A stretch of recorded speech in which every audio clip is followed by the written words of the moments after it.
What are the core reasons or the core things you see over and over that uh, either end or make a relationship challenging to be in the longer you're in? What are the challenges that come up over and over that you see? Hmm. So there's always three questions, right? What's a thriving relationship? A thriving one. Yeah. Yeah. What can go wrong? Uh-huh. And how do you fix it? Okay. So you started with the middle question. What goes Yeah, wrong? yes. I think there's a number of things in a relationship that become the kind of cornerstones of the demise. Okay, and I'm not going to list them in order, but they Sure. all are part of each other. Indifference and contempt and neglect and violence are probably the four most important. Okay. I'm not talking about big violence. Microaggressions are plenty. Indifference, when you start to feel like the other person fundamentally is not really caring about you anymore, or you don't care about them. What they feel, what they think, who they are, what they're about. You just don't care. You've lost you just- interest. But it's more than losing of interest. It's also when you are indifferent, you degrade the other person. They're less important to you. They don't matter. And ultimately, what we feel in relationships is that we matter. That is the essential reason for connecting to people, is that we are creatures of meaning. Right. I matter to you. I'm someone. You care about me. You want you want my well-being. You're proud of me. You want good for me. You're benevolent. All of that. When you are indifferent, the whole thing goes. And then you start to, there's that coldness that creeps in, that sense of estrangement, that complete disconnect. That. The second one is neglect. Neglect, when people just basically take each other for granted. You know, they take more care of their car than of their partner. Or their dog Or their dog, Yeah, anybody, yeah. anything, their yard, anything. Anything gets attendance. Their business. Their Yeah. business for sure. Their business for sure. You know, everything gets priority, everything gets reviewed, evaluated, attended to, 360s, you name it. You know, new input. My God, it's like people have this idea that they put it all in when they were dating, and then once they seal the knot, it's like as if they tie the knot. It's like now they don't have to do squat anymore, and they go into this kind of complete sense of complacency and laziness. It's an amazing thing. They think this thing is just going to live on its own, Right. like a cactus. Right. Violence, the abuse, the level of disrespect. I mean, most people talk nicer to anybody else than their partner when a relationship Why is that? degrades. Because you can't get away with it. Because if you talk like this at work, you're gone. Because if you talk like this with the police, you're gone. Because if you talk like this on the street, you're being punched. But with your partner, you have that sense that they're going to be there anyway. They're just going to take it because it's family. And family is this thing that doesn't dissolve so easily. So you can just lash out at them and talk to them with a tone and a dismissal that is phenomenal. So that kind of violence. I'm not talking physical violence Right. and all the other big things. You're talking about You know. aggression or resentment or All of that. Yeah, yeah. All of that. You know. Passive aggressiveness, all those But- things. Yeah. All of that. And Yeah. then contempt, I think, is the top one. Yeah. Contempt is the killer of them all. Because in the contempt, there's the degradation of the other. It's that complete, you're nothing. You're nothing.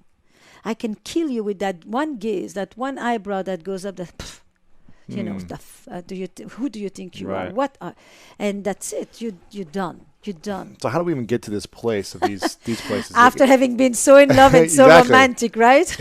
is desire reflect that, or if we're not desiring the person anymore, then we start to feel one of those categories, or does that not play into Look, to it the all? truth is this. There's only two relationships that resemble each other. The one you have with your parents or the people who raise you, and the one you have with the people you fall in love with. People can sit in my office all the time and say, I have this with no one else. I don't have this with anybody at work.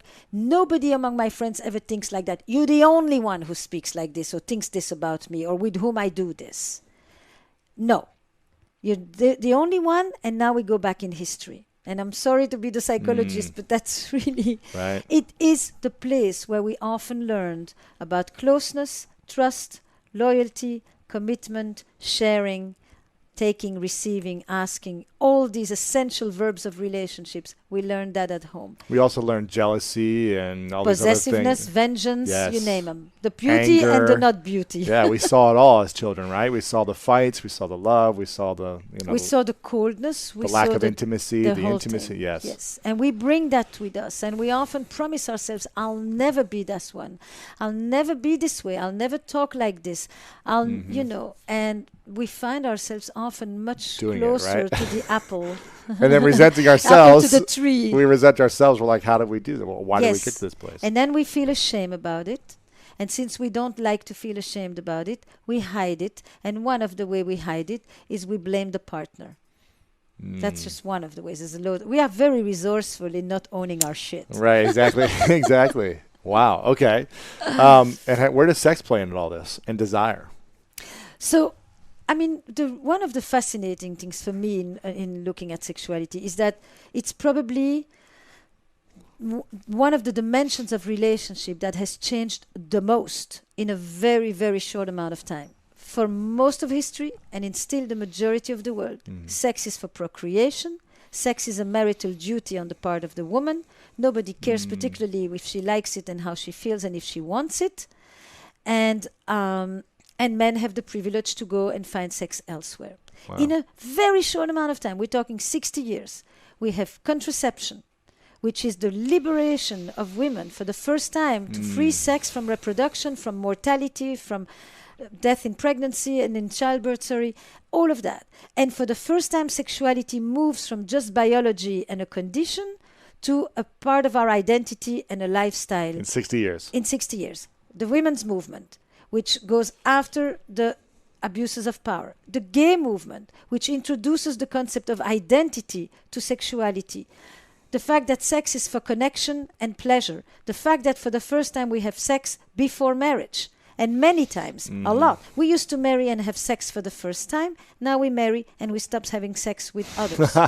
Okay? Right. Monogamy used to be one person for life. Now monogamy is one person at a time. And people go around telling you, I'm monogamous in all my relationships. And it makes perfect sense to them. Okay? Sure. All of that in a very short amount of time. The fact that I choose you to marry or to live together doesn't matter. Commitment, because I'm attracted to you. Because you give me butterflies in my stomach. And the fact that I think that if I don't have these butterflies anymore, maybe I don't love you anymore. And the fact that sexuality in long-term relationships is rooted in one thing only, desire. I feel like it. I want to. Not I have to. Not we want many kids. After 2 kids, the only reason to continue doing it with you is because we feel like it. Right, it's and fun. hopefully It's pleasurable. it's pleasurable. We connect. It feels good. It rounds up Deepens the our edge, the relationships, whole thing. That's it. And hopefully it's at the same time and for each other. Because plenty of desire continues, but it's not always at home. Right, exactly. So this is an amazing revolution. Sex that It's is confusing rooted all of us. and how do we sustain it? So that's Yes. why I became fascinated in the nature of erotic desire and how do we sustain desire, because it is the first time ever that we have a grand experiment of the humankind where we want sex with one person in the long haul that is fun and connected and intimate and playful, and we live twice as long. Go figure. Right, exactly. For 60 years, you're going to be with them or whatever it is. Unbelievable. Yeah. It's an amazing ideal. So how do we navigate this? If we're going to choose one partner and be with them until, we're both gone, how do we navigate the challenge of keeping the desire continuously? I think the Both first, men and women. yes, Because the woman probably sees other men who are attracted to her and, vice versa. So it's like, how do both parties do this? look, we know that women get bored with monogamy much sooner than men. Wow. Is Okay? this a fact or is this That's research. Okay. That's not just fact. That is men's desire in long-term relationship goes down gradually. He actually is much more able to remain interested, and maybe just because he's interested in the experience itself and he has a partner there. Women's desire post-marriage Really? plummets. Wow. And it's always been translated as, well, that's because women care less about sex, rather than it's because women care less about the sex that they can have in their committed relationships, which is often not interesting enough for them. And it often has to do with the fact that the story, the character, the plot is not it's not seductive. The romance, which is an essential ingredient of turn on for the woman, often disappears in the long-term relationship. It's like people look at each other at the end of the day and you want to fool around? You want to do it? You're up for it tonight? Now, this is not very much of a turn on for most women. And the idea that foreplay often starts at the end of the previous orgasm, and not 5 minutes before the real thing, which for her is not the real thing. The real thing is everything else. So it's essentially the game. Yes. It's creating a game. It's seduction. It's a plot. It's a coming close. It's a tease. Mystery. It's what animals call pacing. It's that I come to you, but I don't overwhelm you. I come just a little bit so that you can come a little bit toward me. And then I don't immediately answer. I actually go back a little bit too. Have you ever seen animals? They do this kind of pacing. And it is an essential playful ingredient of seduction and excitement. So women's desire plummets. But we interpret it as women are less interested in sex, rather than women are interested in probably just about the same kind of things that many men are.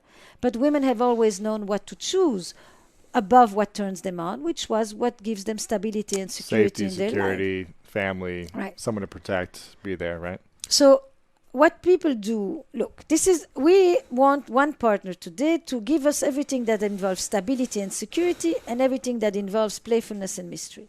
Okay, that's the grand ideal. Okay, I want to be cozy with you and I want to have an edge and I want you to surprise me and I want you to be familiar and I want you to give me continuity and I want you to give me novelty. That's it. As if it's right? And no Victoria's Secret is going to solve that. Yeah. Right? So then there becomes, what is desire? Desire is to own the wanting. If you ask people a question that goes like this, I turn myself off when? I turn myself off by. Not you turn me off when, and what turns me off is. You're going to hear I turn myself off when I do emails, when I spend too much time on the phone, when I overeat, when I don't exercise, when I have bad days at work, when I don't feel confident, when I numb myself, when I feel dead, when I don't feel thriving, when I'm not alive. You will really hear that it has very little to do with sex. And when you ask people, I turn myself on when or by, I awaken my desires. Not you turn me on when and what turns me on is, which is, i.e., you're responsible for my wanting. Right. What people will talk to you about is when I'm in nature, when I'm connected with my friends, when I get to do my sports, when I play music, when I listen to music. It's stuff that gives me pleasure, that is alive, that is vibrant, that is vital, that is erotic in the full sense of the word as life force. Right. And from that place, people remain interested in having sex with somebody else for the long haul. Not because they've scratched their arms for 2 seconds. Right. It's, I feel good about myself.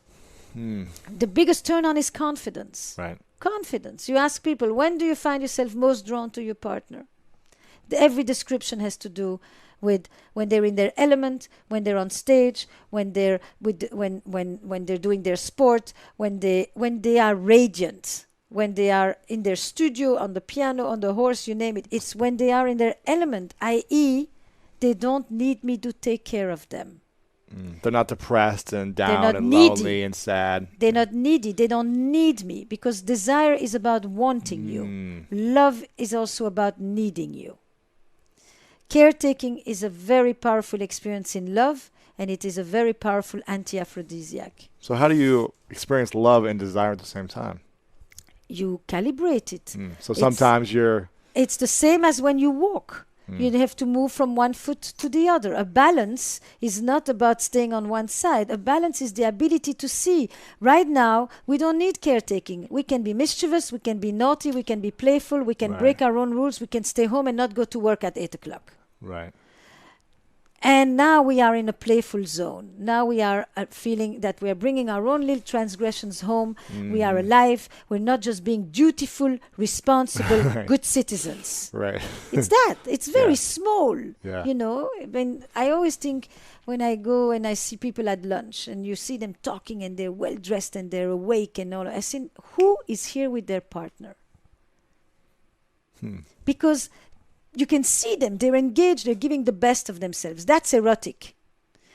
No, the majority are not there with their partner. They're there with their friends, with their colleagues. Their partner is going to get the leftover when they come home at night. Right. Sorry, you know what? Forget the night date. Meet at lunch when you actually have energy. You know, when you and in the middle of the day like that, when you're awake, when you have something to offer. It's a very small thing, but they don't do it. They don't do it, and you say, why not? Why not? Why don't you stay an hour extra at home in the morning, and not just because when you have a headache? And just say, this matters to me. All in all, you know, committed sex is premeditated sex. It's not just going to happen, because whatever is going to just happen already has. So you're going to make it happen, because you say, we matter. We're important. Let's do this. Let's spend. Doesn't mean if you're going to make love or have sex. It just means we're going to take this hour, and there's nothing else that matters in this moment, but just you and I to be together, to check in. And then we'll see what unfolds. That's the erotic space in which sex may happen, probably will, doesn't have to.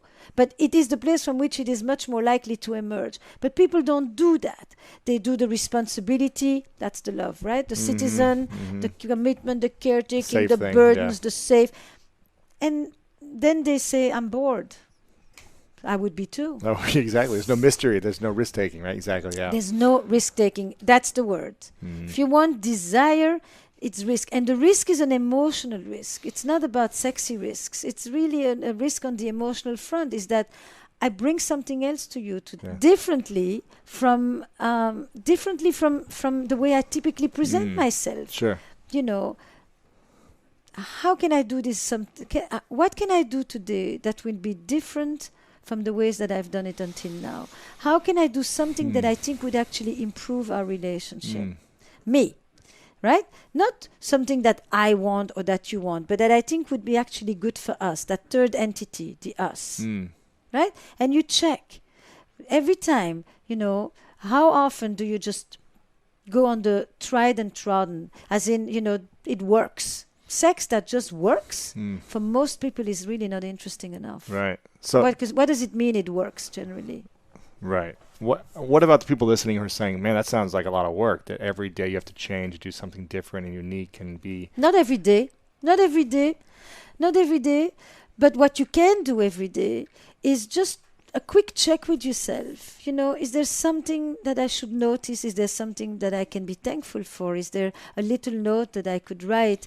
Is there, you know, just a way that I can show up? It's small. It's really small. Here's the thing.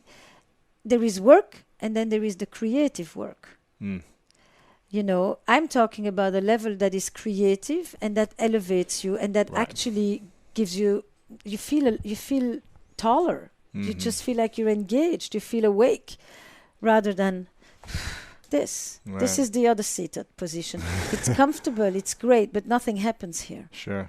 This is alert. Here's the essential word is curiosity. When you're curious, you lean forward.